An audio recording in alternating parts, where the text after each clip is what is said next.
ल आज म तपाईलाई राम्रो ठाउँमा एउटा सम्पर्क गराइराखेको छु जहाँ तपाईलाई काम लाग्छ, जीवनभरि काम लाग्ने चिज हो यो।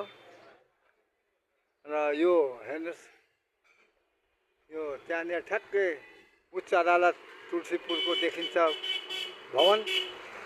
यो नेपालको महानगरपालिका बाँके गाउँ जाने बाटो हो। यो यहाँबाट हेर्नु, यो यहाँ जीबीएन स्कुल, यो जीबीएन स्कुल हो। यो ठ्याक्कै जीबीएन स्कुलको यतापट्टि आउनु हो भने यो देखिन्छ। ल यो यहाँ चाहिँ तपाईको सम्पूर्ण काल कानुन सम्बन्धी जम्मै काम हुँदो रहेछ। ल यहाँ हेर्नुहोस्, एउटा बोर्ड, यादव लेखापढी सेवा राखेको छ।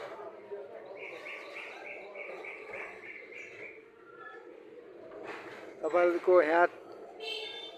यहाँ सबै किसिमको लेखापढीको काम र विधान थेसिस जस्ता काम गरिन्छ।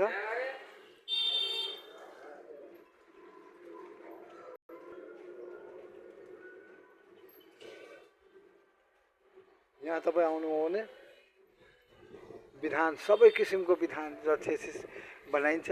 तपाईँ 98 482 62 438 मा सम्पर्क गर्नुभयो भने 24 घण्टा सेवा पाउनुहुन्छ।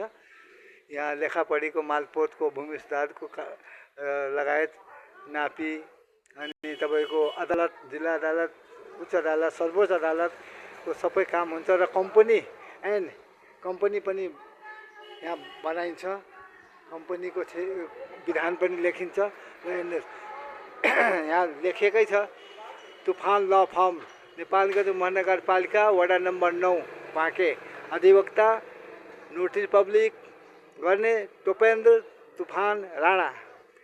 उहाँको एजुकेसन हेर्नुहोस् न कस्तो राम्रो छ, कति पढे लेखे हुनुहुन्छ, अनुभवी हुनुहुन्छ। बीडी कानुन, एमडी राजनीतिक शास्त्र।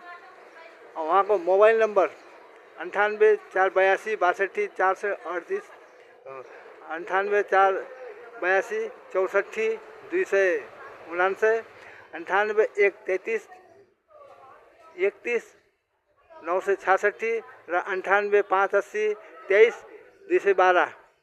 यसमा चाहिँ तपाईँ जुनसुकै बेला फोन गरिकन 24 घण्टा सेवा लिन सक्नुहुन्छ, पाउनुहुन्छ। र हाम्रा यहाँ सहयोगी यसमा चाहिँ उल्लेखित छन्, जस्तो अधिवक्ता रामसुन्दर बाहुन, उहाँ त अहिले हुनुहुन्न, तर विजय विक्रम सिंह थापा र दयाराम यादव यहाँ सहयोगीहरू हुन्।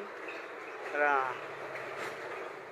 हाम्रा सेवा उहाँले उल्लेख गर्नुभएको छ, सेवाहरूमा कानुनी परामर्श, कानुनी अधिकारी, कानुनी कम्पनी दर्ता र नोटरी पब्लिक, मध्यस्थकर्ता, कानुनीका सम्पूर्ण कार्यहरू यहाँ गराइन्छ। र उहाँको इमेल नम्बर पनि यहाँ इङ्कित छ। र म भित्र प्रवेश गर्न गइरहेको छु। अब उहाँ बस्नुभएको छ, एकछिन म भेट्न गइरहेको छु।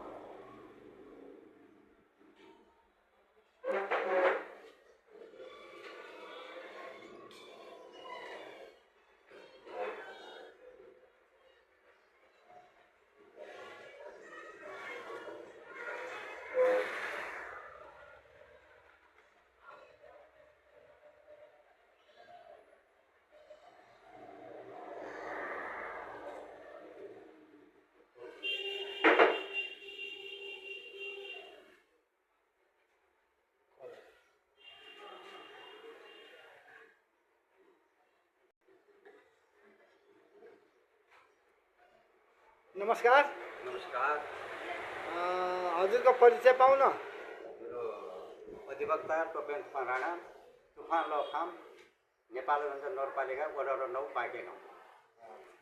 अनि पुरा परिचय, यो कारोबार सम्बन्धमा के छ, कसो छ? यो हाम्रो तुफान ल फर्मबाट कानुन सम्बन्धी जुनसुकै समस्याको पनि समाधान गर्ने कोसिस गर्छौँ। र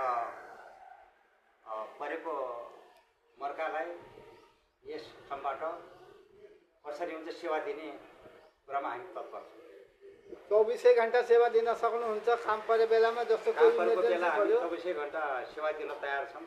रातिको बेलामा कसैले केही भन्यो बोलायो भने उहाँको समस्या समाधान हुन सक्छ, जस्तो कि जाहिरी भयो या अन्य कतै अब कुनै त्यस्तै कुनै घटना घट्यो 81 र अब कुनै ठाउँ गइपर्ने भएर रहेछ भने अब हाम्रो कहाँ के अरे तुफान लहरबाट त्यो सेवा उपलब्ध हुन्छ। सेवा उपलब्ध हुन्छ है।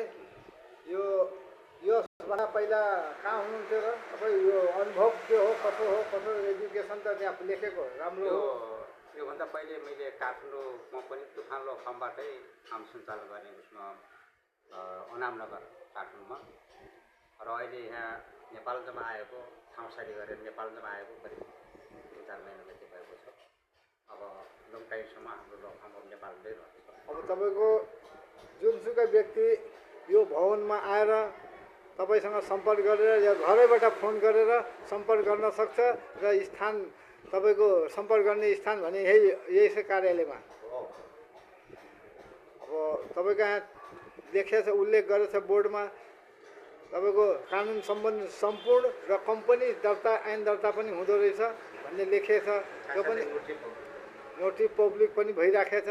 त्यो पनि राम्रो छ। तपाईँको हेर्दाखेरि एजुकेसन पनि धेरै राम्रो छ, र यसमा राजनीतिक शास्त्रमा पनि तपाईँ परिपक्व हुनुहुन्छ भन्ने देखियो होइन, राम्रो कुरो हो।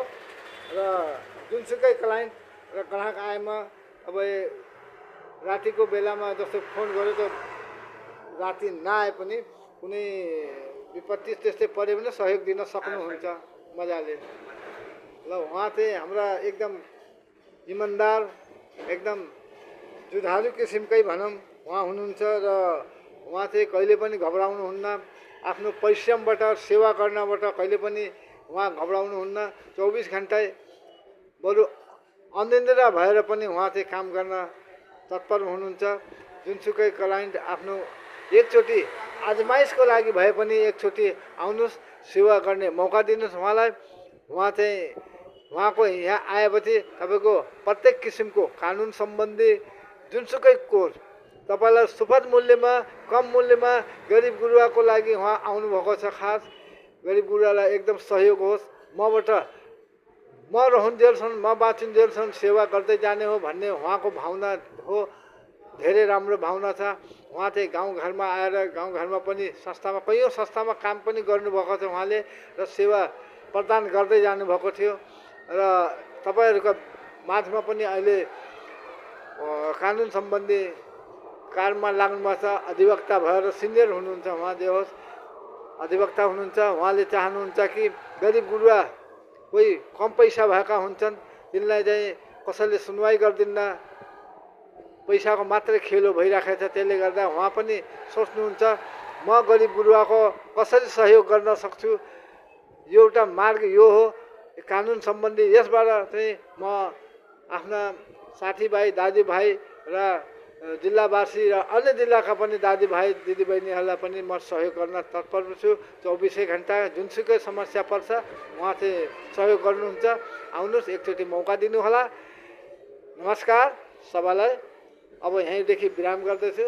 वकिल साहब तपाईँलाई पनि नमस्कार। नमस्कार, धन्यवाद।